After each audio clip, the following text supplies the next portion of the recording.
nascemos e vivemos para o mundo. Nos falta uma costela que encontramos num segundo.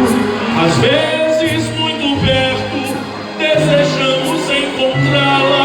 No entanto é preciso muito longe ir buscá-la. Beijamos o destino de um pracinha brasileiro, partindo para a Itália, transformou-se num guerreiro. E lá muito distante, despontar o amor sentiu, e disse essas palavras a uma jovem quando a viu.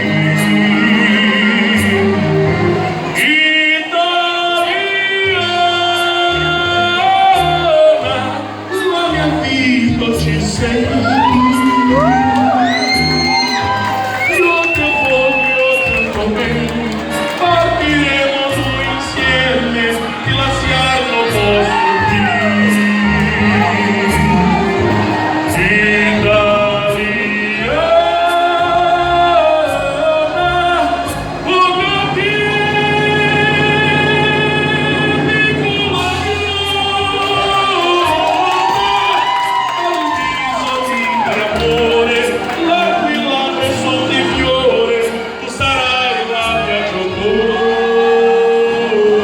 Italiana, o meu o inimigo que antes fora varonil recebeu a séria ordem de voltar para o Brasil.